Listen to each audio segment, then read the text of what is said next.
Basically, I'm going to go over 3 games that I've devised over many, many years, mostly from my experience charting tennis matches. I've charted thousands and thousands of tennis matches with my own system of this, figuring out how people win and lose points, what type of spin they're putting on the ball for effectiveness, whether or not they went to the net. And I just love going out and charting matches, and sometimes I sit in front of the pro matches and chart them too, to draw comparisons. But most of what I'm going to do is a result of doing that for many years and coming to the conclusions that probably most of you already know. But our job is probably to get our students and our charges to come to those conclusions too, and not only give academic readings to them, but play by them. And I want to give you some games that will help your students get to the point where they're playing smarter tennis and hopefully are more mentally tough. I am not doing a high performance talk. I'm doing an improved performance talk. What we're going to be talking about is something that can be used from 2.5 players up, and it's basically to allow any player to play better tennis by developing a little bit more mental toughness.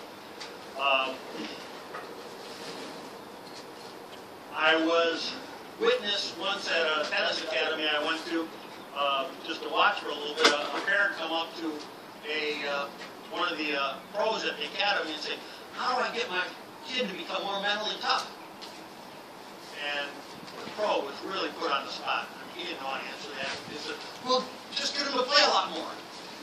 And we all know that probably the more you play, the more mentally tough you get. However, it's a very small level of improvement on a week-by-week basis. Playing and going through the competitive experience helps you become mentally tough. But are there some things that we can help our students become more mentally tough with their own practice sessions, with or without a pro? And what I'm going to give you are things that they can do on their own, and I think improve their mental outlook and toughness when they play.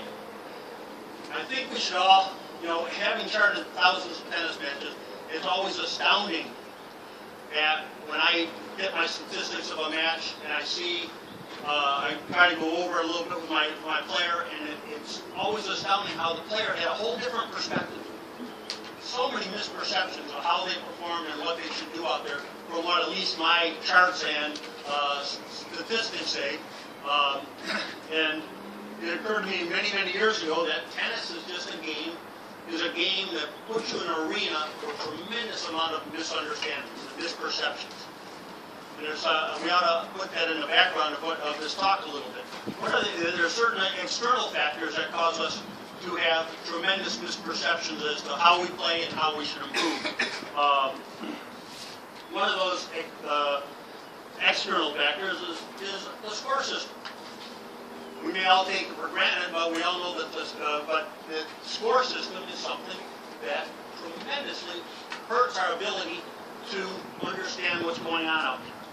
First of all, the most primary comparison. If you play golf, if you do anything in track and field, if you go bowling, you can work hard on your game, and you see that your scores get better and better. Does that happen in tennis? No. The fact of life is, if you improve your game, maybe over the course of months or years, you get to go up another NTRP level, or you do a little bit better in tournaments, but it's almost imperceptible improvement, in addition to the fact that you just don't have something on paper that's telling you you're doing better. Secondly, in tennis, you can play the best match of your life and still lose. And we all know this. Tennis, a loss is a loss. You can't say, well, I ran the mile today and I ran 4:10, and that's a real good time for me, even though I came in second or third. Tennis is just a loss, and that screws up our kids' perceptions very much too about what they should be doing with their tennis game. Another reason the score system messes up is the fact that we play with deuces. How does that affect us? If I go out and play with Steve, who's a bit better tennis player than me, I may play great tennis, and we may have a reasonably competitive match, but I got to win at least 2 points in a row near the end of each game or win that game. And that makes it very tough for the player who's not quite as strong to beat the player who's a little bit stronger. And in fact, I did the mathematical statistics. If Steve and I played a match, and we each won 90 points in that match, he still, tied in points, 90-90, he still could have won the match 6-3, 6-3. So the score doesn't tell us what the performance was very often because of the deuce factor. And more importantly, I think regarding the score system, if Steve and I play a point and he double faults, does he lose the point? No, he doesn't lose the point. I win the point. The score system does not measure your performance. It doesn't tell you when you lost points. It simply awards a point to your opponent. And believe it or not, that's a big factor in kids particularly understanding what's going on out there. Points are never really lost. The score doesn't reflect the performance again. I think of Nadal winning, I think it was the U.S. Open semifinals.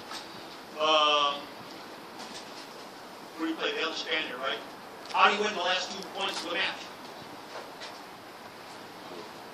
Who's the guy that played? Yeah, the other guy double faulted the last 2 points of the match. Basically took away Nadal's zest for winning because he stood there doing nothing for the last 60 seconds of the match as his opponent double faulted. Nadal didn't do anything to win those points. His opponent simply gave them away.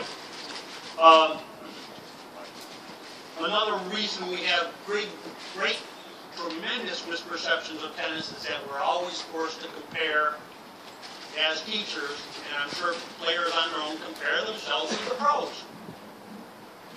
Right? I mean, I'll fall into that trap today too. I'll comment on Nadal right there. Okay, the comparisons we make to the pros in talking to our students are often absurd. Our students, the people we play, are not in the top 100 to 1% of the population in terms of physical ability, mental ability, and don't have the option of going out and practicing 8 hours a day. Like the pros, very, very few things that we say to our students by comparing them to the pros are relevant because the pros are simply in a whole different universe than we mortals. And we fall into that trap. People see Nadal's running, passing shot down the line, and we try to teach that to our students. Or we try to teach our students to hit the ball like this. But if they survive, they're still not going to perform better. Nadal can do it. He practices 8 hours a day as well as does all the fitness and mental regimens he goes through. It's always irked me, for instance, when you have the commentators on TV say that, well, Federer lost that point because he didn't hit the approach shot deep enough to Nadal. Is that relevant for 98% of our students? No. As a matter of fact, it's almost the opposite. The deeper our players hit the approach shot, first of all, they might miss it, it may go out, and secondly, it's easier for most players to hit back the ball that comes to them back at the baseline as opposed to come in for a short approach shot. And I always hear this from people out in the 3.5 levels. Oh, I didn't hit my approach shot deep enough. Baloney. Most of the time, you just get that approach shot in, and you give yourself the geometric advantage of coming to the net, and the odds are going to be in your favor very often. And trying to hit the approach shot deep is going to take my 3.5 player right out of the point because they'll probably hit it out most of the time. That's simply, I think, the most elementary comparisons of what the traps we fall into by comparing to the pros. You have a question, Greg? Yeah. One of the other things that happens there, too, your point's really good, I've used that for years in teaching, is that one of the things that actually happens, at least here in Florida on clay with 3.0 and 3.5 is they hit a beautiful deep approach shot, and then guess what happens on the next ball? Okay, it's a lob. There it goes. They're vulnerable to the lob. Yeah, there's the lob right up in the air, right in the corner. Great point, Greg. There's certain internal factors with us as human beings that get in our way of perceiving what goes out on a tennis court. Way back, I have a unique situation. I used to coach kids a lot in the 70s, and now I coach a lot of kids a lot in the 2010s. Tremendous difference of comparison between the kids that we're teaching now and we did way back then. But I coached a very successful young junior who came #1 in the country back in the 70s. And I, of course, traveled all over and charted his matches. And it befuddled me how he had a pretty good net game.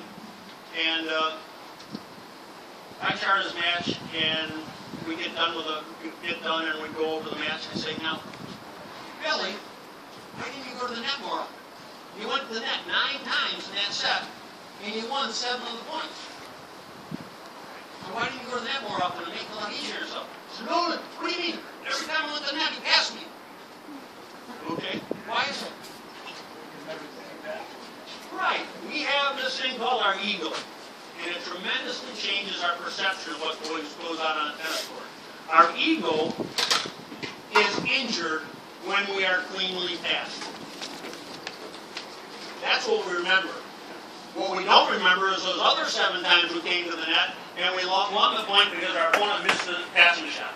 Or because all we had to do was pick our racket out for an easy drop volley or an angle volley for the point. If we won the point easily, we don't remember it.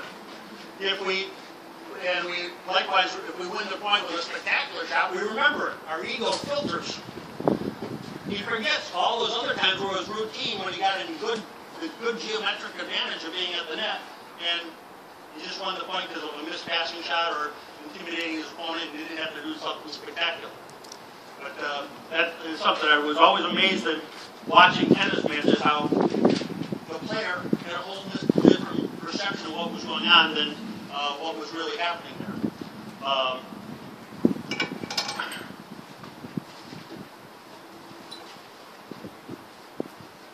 I want to deal with the mental strengths that we should try to develop among our particularly junior tennis players, but if not anybody.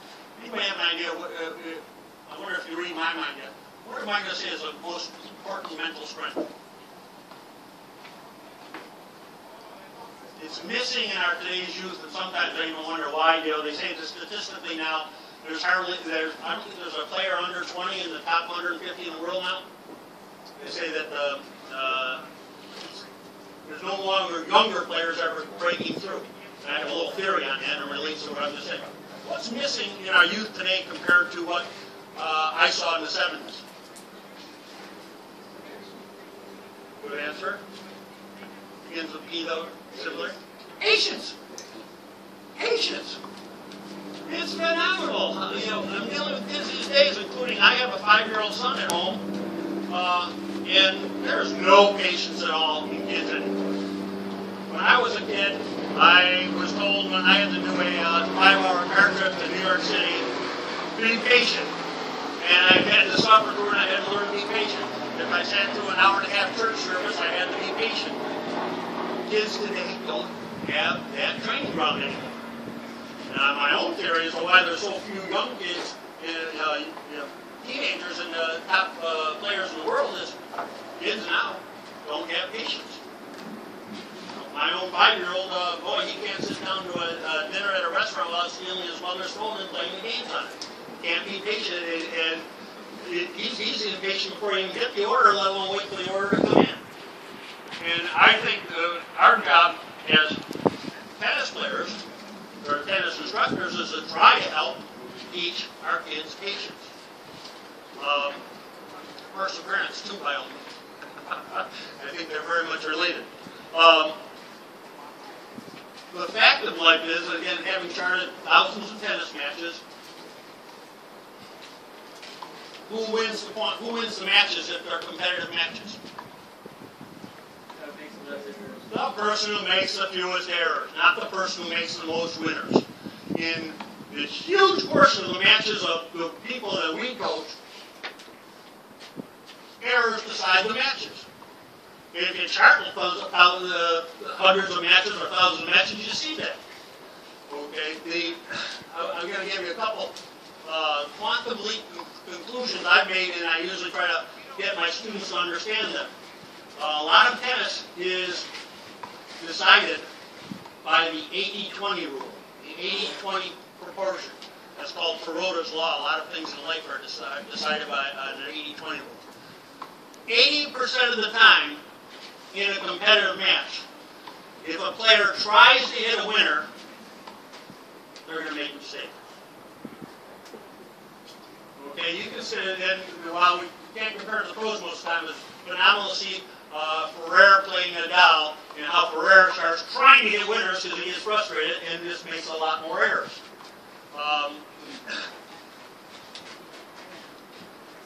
Secondly, 80% of all winners happen how? They don't go to the damn. I can't get those stats anymore. 80% of all winners happen by accident or circumstance.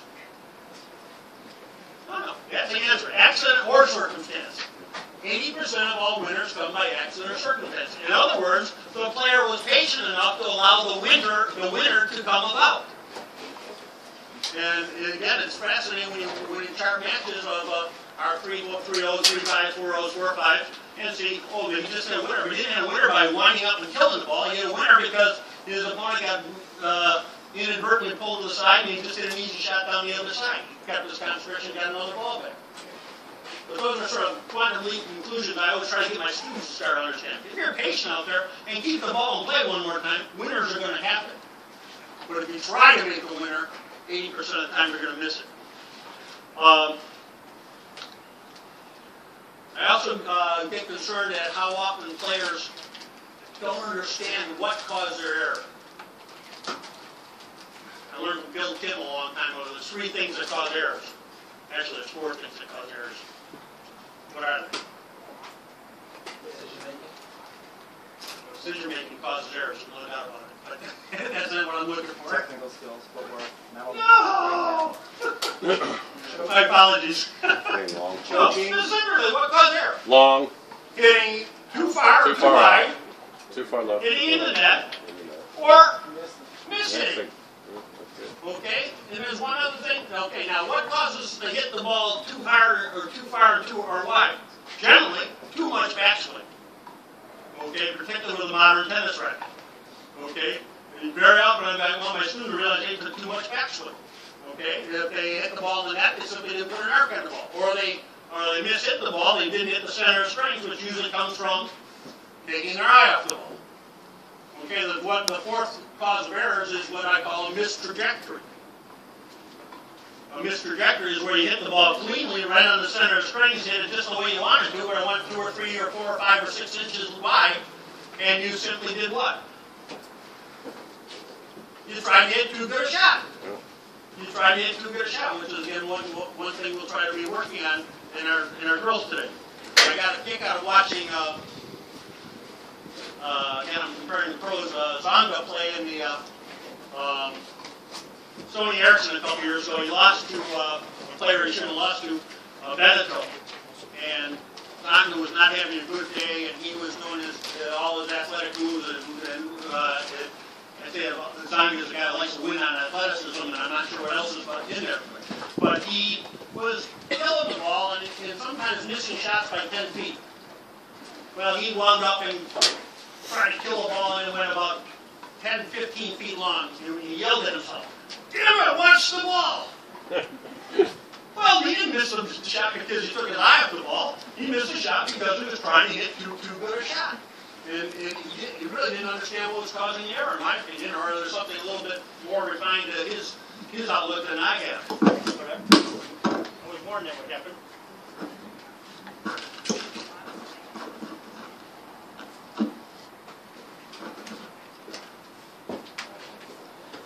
So, I'd like to give everybody 3 games today that I think will help your students develop some mental skills. And the mental skills I'm hoping that we can touch upon are, number 1, patience. That thing within us that says, okay, we just have to get one more ball back. Number 2, fortitude or perseverance. Staying in the face of adversity, of having a daunting opponent over there, or having a bad day or anything else, still trying your best despite all the circumstances. Composure, which is basically trying to keeping a good balance mentally or physically, no matter what kind of shot comes at you. Develop concentration or focus, which is blotting everything else out, so that you're thinking about the one and only thing that's important on a tennis court, which is what? The ball and making appropriate contact with the ball, right? I mean, I play my best tennis when every time I'm only worried about how I'm contacting the ball. I'm not worried about where my opponent is. I don't worry about where the court is. I don't worry about the wind, the sun, or the heat. I'm just focusing on making good contact with the ball every time. I remember winning a tournament I didn't expect to win one year, and I got done with the tournament. I said, geez, everybody else was wilting in the heat, and I never even thought about it because I was focusing on every shot that I did. And I felt like, boy, the matches, I never remember making mistakes, just as all I was trying to make good contact with the ball and took everything else out of my mind. And finally, maintaining an accurate perception of reality. Again, I'm repeating myself. It's amazing how often players don't have a good sense of what really happened. They hit the ball 15 feet long because they took a backswing that they did, hitting a ball that was coming in fast on the rise when they didn't use the big backswing. I always say to people, if people say to me, well, that's how Nadal would hit it. I say, right, Nadal's a great athlete, and he practices 8 hours a day. When you're ready to practice 8 hours a day, we'll start working on a bigger backswing on all the shots. But again, it's dangerous to allow people to compare to the pros very often.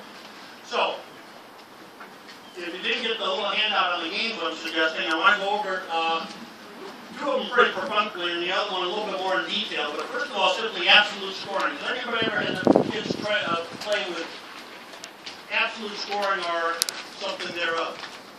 The problem with tennis is if Steve and I are playing a point and Steve hits the ball out, he doesn't lose the point. I win the point, which is an inaccurate reflection of reality. Okay? It's a good learning experience to have players go out and play where if they make an error, they lose the point. If they happen to hit a winner or hit such a good shot that it forces an error, then they win the point. If you play games with 4, and play a whole set with games of 4 where they get negative or positive points for everything for every ball they hit, what will the ultimate outcome be? What would be a typical set score with 2 competitive players? Pardon me? It says 6-4. Oh, okay. Well, don't read that. Exactly. Well, the fact of the matter is, when you take 2 competitive players below a 5.0 level, and they keep track of their negative points versus positive points, generally you're going to see a -6 to a -4 outcome in the match. And when people are playing well, generally they're keeping themselves close to 0, and rarely will you see in any competitive tennis where a player ends up with a positive score. Playing like that and practicing like that helps players internalize the fact that errors are the decisive factor. And I'm going to concentrate a lot better about getting that extra ball back and allowing their opponent the chance to make the error. In charting all the matches that I've done, very often I do a little score at the end of the match that didn't relate to whether or not the player won the score. I give them -2 points anytime they made an error, -1 point if they made an error off a real tough shot, +1 point if they hit a shot that forced an error, or +2 points if they hit a winner. I remember many good, tough, competitive matches when my players played, and the score at the end of the match is they had a -180. And if I show them that, whoa, boy, I didn't get that down to a -100 in a long match, they would have been playing very much better tennis. But we said to you, blue in the face, hey, you got to stop making errors. And bothering a couple of kids right now that I'd like to see these better players. I know they're never going to learn it no matter how many times I say it. But if they go out and play it, they may have a better chance. Now, my hitters are all ready, right? Greg and John. Yep. All right. That's it. All I want to do, a perfunctory game of baseball that We use a canvas, so this is not quite the same thing. We're going to have, I got two great hitters here, John and Greg. Let's have John go back to the baseline, Greg up the net. Now, you have to forgive Greg because he believes volleys could be hit with the racket head dropping down like this, and he does it great, so just go with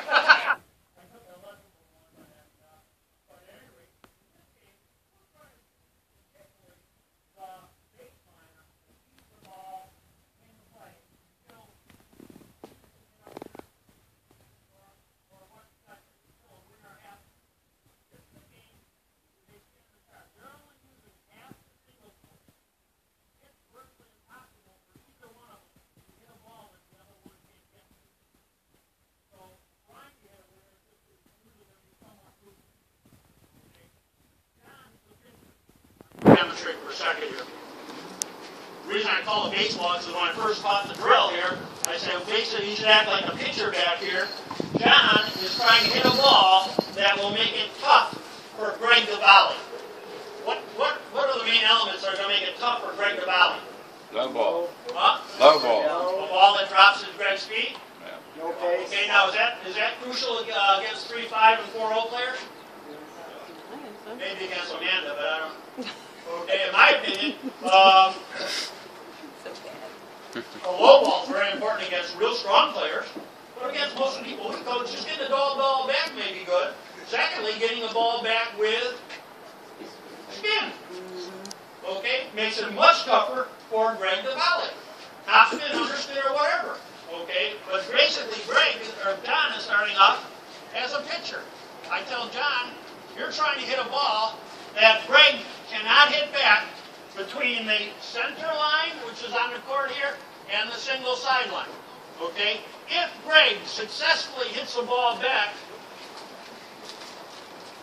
between the service line and baseline, our rally starts. And we're playing the rally out until one of us wins the point. Okay? I'm the pitcher. Okay? Let's try one, Greg. That's good. We're playing the point. Thanks. Okay, even I could get that. Okay, now John's going to take over.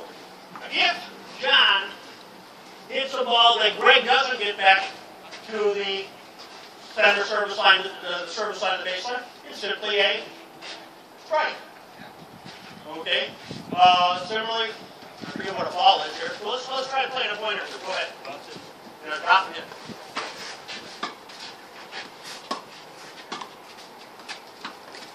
Okay. What happened now? They started a rally. The net player won the point. There's one out. Okay. We're using baseball terminology and routine. Go ahead, John.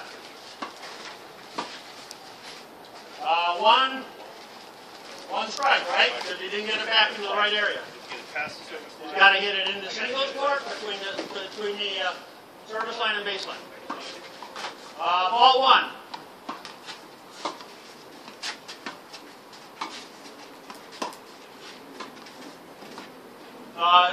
When I played John, he always got those. He's not warmed up. Okay, so that'd be a second out for John.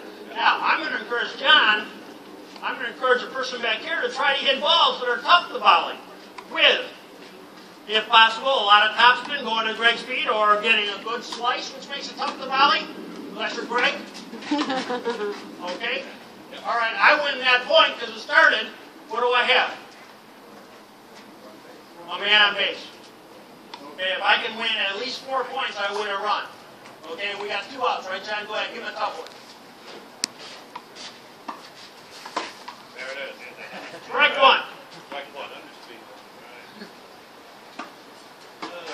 Strike two. Go ahead, Greg. I'll get the ball over. I got it. Now, excuse me. Pressure. There we go. It's a forward thing. And that'd be John won the point. He's got a man on first and second now, right? By the way, on the first shot, John can't hit a ball that goes past this artificial line halfway between the service line and baseline, so he can't hit a ball that's a lob winner. Okay, one more?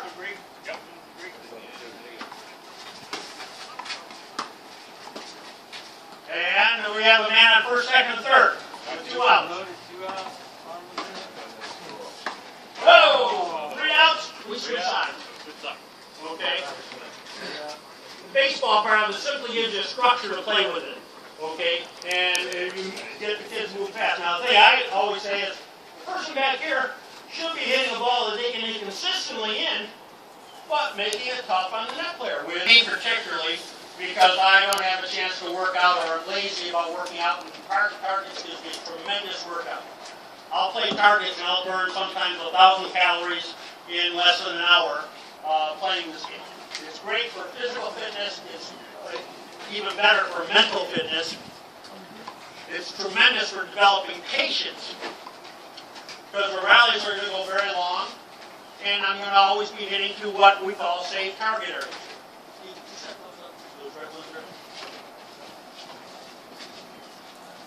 We set up targets on a court to, as I say, safe target areas.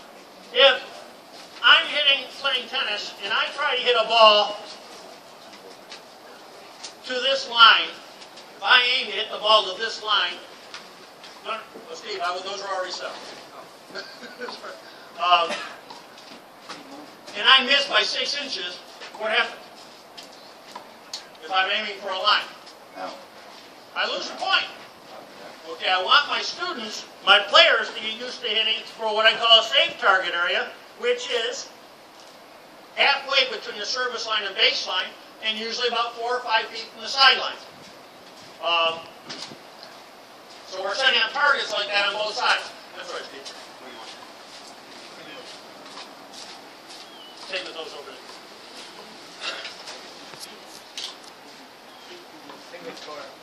Single score. Steve, halfway between the service line and baseline, our as good as Allie, who would hit the ball onto a thimble if he needed to. We'll give them some big targets here.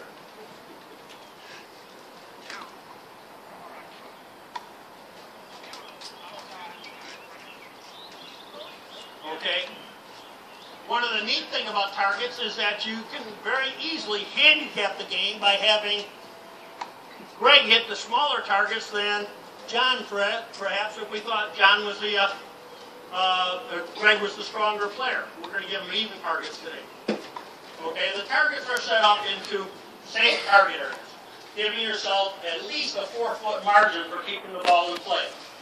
Okay, I want my players to get used to the fact that it is sufficient to go to a target like that and still win points by circumstance or accident, as opposed to trying to hit balls too close to a line and end the point with a magnificent winner. Let's have our guys come on up. You'll see in the handout there that the standard target game is a half hour. Okay, in a half hour you're going to burn at least 500 calories, and you're going to get very, very good practice. The reason it was a half hour is because way back when this game was developed, we were always told to go out and get at least a half hour of aerobic exercise a day, each day, and this was sufficient. One of the things I like about targets is that the moment you walk in the court, you're playing a competitive game. You don't have to go through that darn warm-up to go through the tennis. If you get started. Now, good job, Greg. Couple standards we want to follow. In targets, you play everything. You don't stop a rally because a ball went out, which is one of the reasons tennis is not considered an aerobic sport, because you don't have extended rallies. If Greg hits a ball, and the lines for reference we're using are the singles line. If Greg hits a ball that bounces a foot out, John just yells out but keeps it in play. If Greg hits a ball that comes to John in the air, he still says out and hits it back and keeps the rally going. Your students, your players will start getting the sense of that it's okay to have a 50-hit rally. Okay, they are developing patience. Warming up. Now, John's simply trying to hit the red target right now. Greg's trying to hit the red target too. They're going to the deuce side targets. This is the warm-up. Let's have these guys have never done this, so hope I gave them big enough targets. Go ahead, John, start the rally.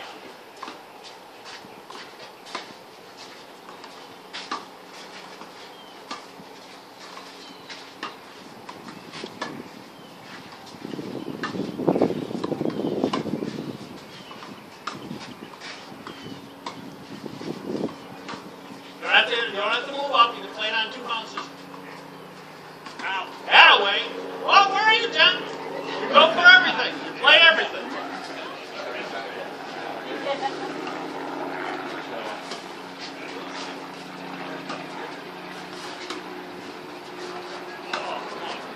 All right, let's give John a hand here. Now, we're already competing. John's ahead, 1-0. If John had hit that target on a ball that was out, he gets double points. So you're always incentivized to play everything. One thing that really helps players doing this because they start learning to handle awkward shots. How often you go out with the 3-5 players and the ball goes out 2 inches and they say, well, I didn't need to hit that back, it was out. Okay, when they go play matches and they get a ball that's 3 inches in, they can't handle it because they're not used to handling that tough shot. Okay, John, congratulations, you're ahead 1-0. Now we can go to the backhand targets. Green target.